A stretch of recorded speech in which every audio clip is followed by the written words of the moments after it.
is not here. Are you prepared to proceed without her this morning? Yes, Your Honor. She'll be here before 9. Very good. We are outside the presence of the jury.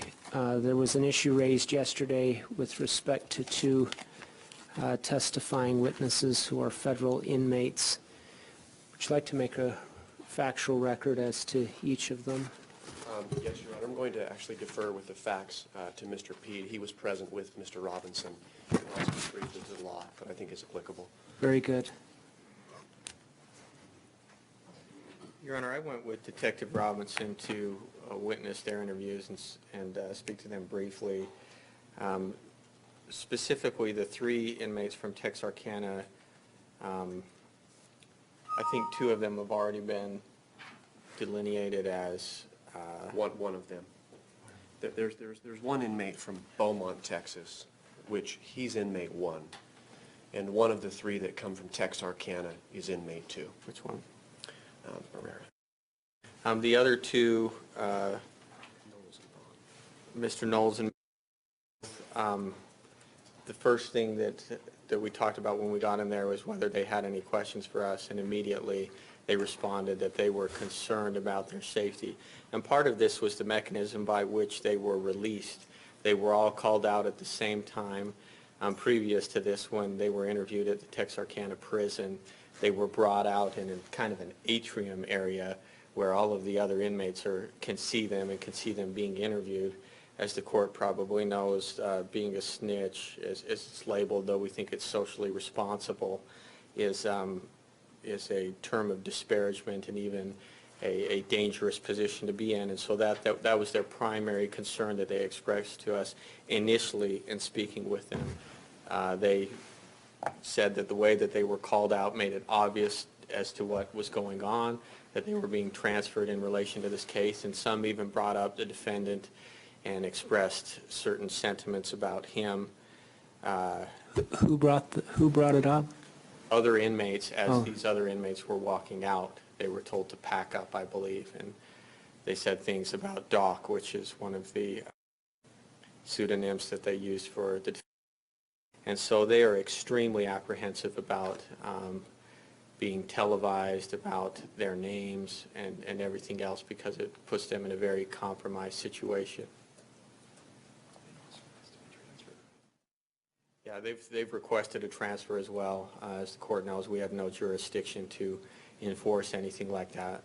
We would certainly support them in that kind of a request in light of things, but that's out of our hands. Have any specific threats been made to inmate 3 or inmate 4? Both of them were approached by one of the defendant's friends, Bruce Richardson, and something to the effect of, "What did you say?" And you know, it was obvious to them that they were to answer, "We didn't say anything."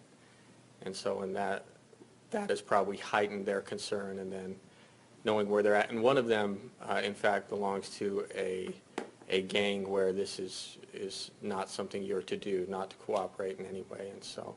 And who is that? Which inmate? He's inmate number 2, Your Honor. Okay. He's covered by the order. With respect to inmate 3 and inmate 4, any specific threats to them other than the Bruce Richardson as to both of them? I don't think they were specifically threatened with violence as to, when you get back, we're going to do this to you, but I think that it was implied. By Mr. Richardson? No, by the people saying certain things about Doc. Mm-hmm. Would you know what was said? I think it said, "Tell Doc hi, say hi to Doc for us."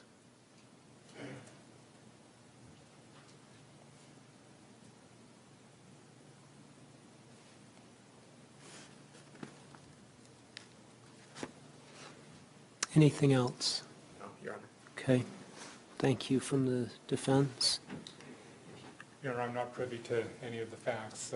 As I've indicated before, I think that the American justice system has long had a tradition of of openness, which promotes justice and fairness, and we think that that should continue in this case. I can speak to the law. Yeah, go ahead. I think that the three factors that are listed in Rule 4-401.01 of the Utah Rules of Judicial Administration, I think there's three factors under subsection 2B that are relevant here. The first one is whether there's a reasonable likelihood that coverage will prejudice the right of the parties to a fair proceeding. I think there's reluctance here. I do believe they're still going to testify. I think they're going to testify truthfully, but I think there's some hesitation and reluctance there. The second subsection, whether there's a reasonable likelihood that the coverage will jeopardize the safety or well-being of any individual. I think that while they haven't been specifically threatened with harm or violence, I think that's implied. I think they face the same risks as inmates 1 and 2 with respect to being, certainly they do with respect to being labeled a snitch on the inside of a prison environment, which carries with it inherent risk. And they've expressed that concern there. I think when it...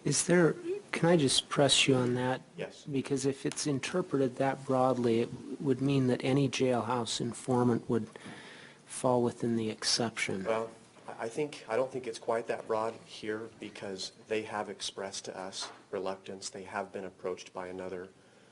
When they were exiting the facility to come, there were these comments, say hi to Doc and things like that. It's on other people's minds. They know what they're about to be involved in. I think that when the law under, it is subsection D of the statute, 2D, when it talks about reasons found sufficient to prohibit or restrict the coverage shall relate to specific circumstances of the proceeding, Right. rather than merely reflect generalized views or preferences. I believe that generalized views or preferences speaks to the idea that so many of us as legal practitioners, and I think as judges as well, are hesitant to be televised nationally and to have everything covered. It creates some hesitation, some reluctance on our part, or for some of us at least, that we just don't like the idea of it being broadcast and televised to the world and so forth. I think that that's what that statute's speaking to. Here we do have particularized individuals that have expressed fear and concern for their safety in a particular setting for a particular reason because they're going to be labeled as a snitch. And so I think that's overcome. I think that that's speaking quite broadly to the generalized views or preferences of parties.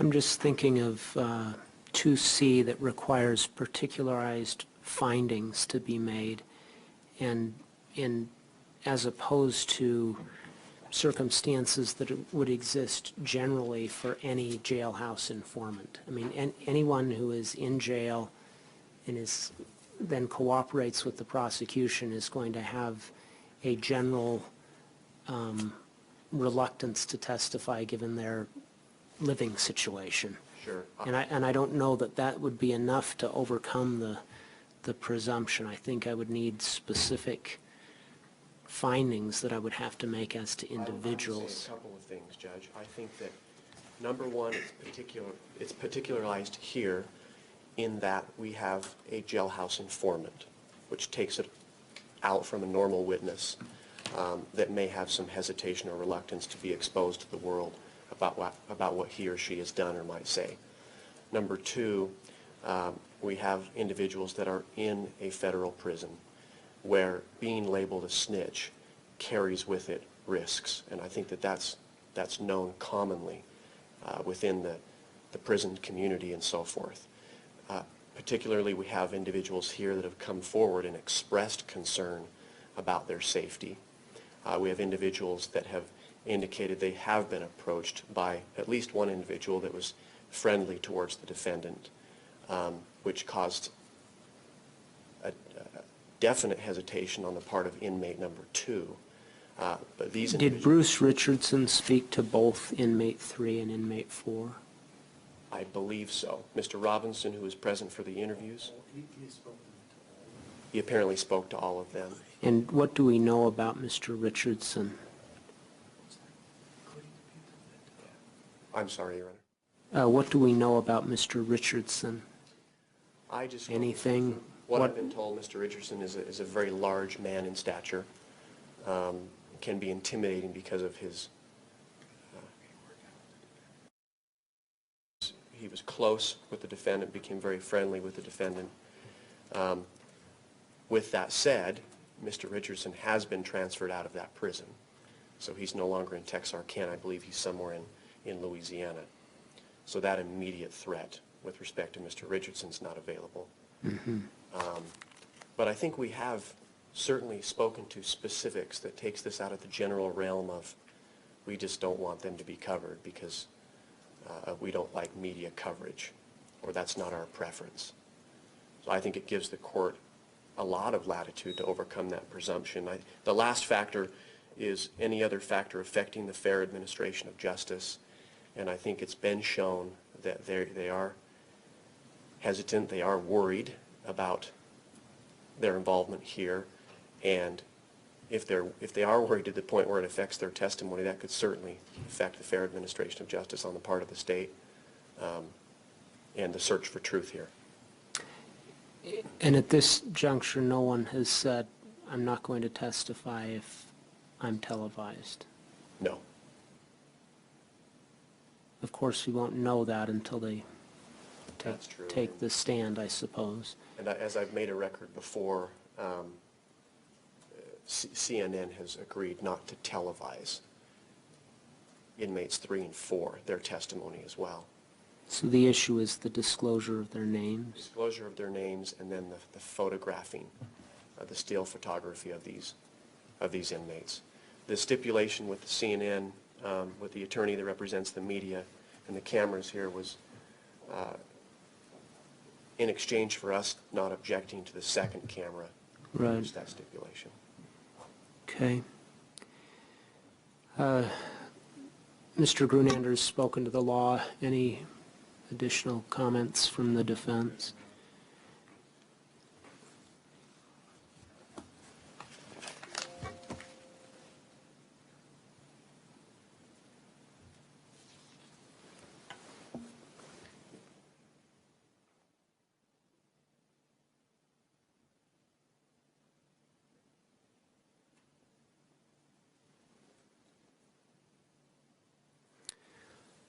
What I'd like to do is just take this under advisement for just a few minutes. I want to reread the rule and retake the bench just before 9. Court's in recess.